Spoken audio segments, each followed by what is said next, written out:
Surprise na lang tayo, ay dito pala gaganapin, ay ito pala yung mag-organize. Ay meron na palang damit para sa amin. Oo. Gulat ka na lang eh. Gulat ka na lang.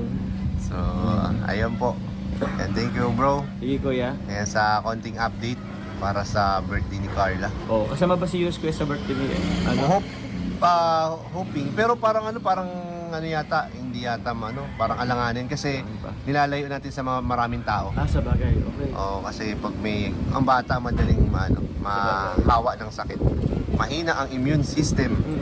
Eh pag bata, pag kuya, ang cute. Gusto Oo. na ang tawag niyan, pinapasapasahan Oo.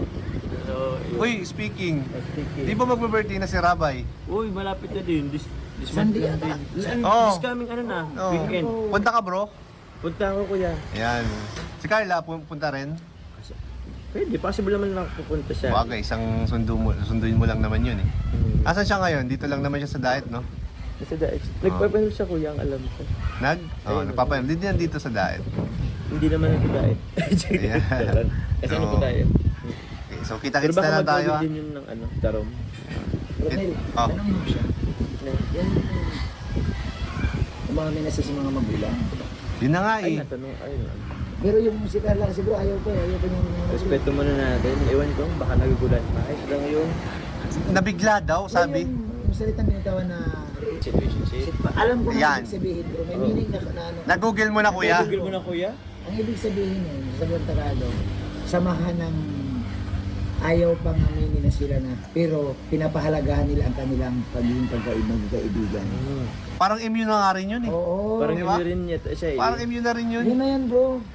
Isipin mo, pinahalagahan mo yung tao na malapit sa'yo. Pero parang hindi pa ano. Well, parang- Ayaw Pero mo- pero bilib na bilib ako sa'yo bro kasi Bakit, kuya? nagawa mong umamin Oo. sa parents si Carla. Tanungin, bro, kung anong nagtulak sa kanya na inamin mo. Ay, tulak Oo sa nga akin, si Kuya Bobby. Ikaw yung kasama nun eh. Kasama eh. Eh, siyempre, medyo makasalog natin at may taga-tulak. Di ba? Tayo Ay naman. bro, pinagkasan ko si Carla. Tungtuwa si Carla eh. Ganun pala bro, pag yung lalaki magtapat sa...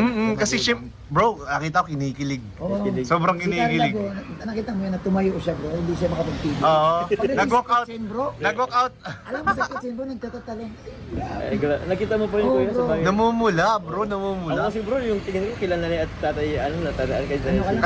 Katabi mo pa naman si tatay. Pero okay kay tatay eh. Si tatay, nakita mo sa ano ni tatay, okay naman siya, chila sa boto naman siguro. Pero bro, anong masabi mo kay nanay? Sabi niya na huwag daw masyadong siloso yung... Kasi Ay! may liwanag niya. Ay, di naman.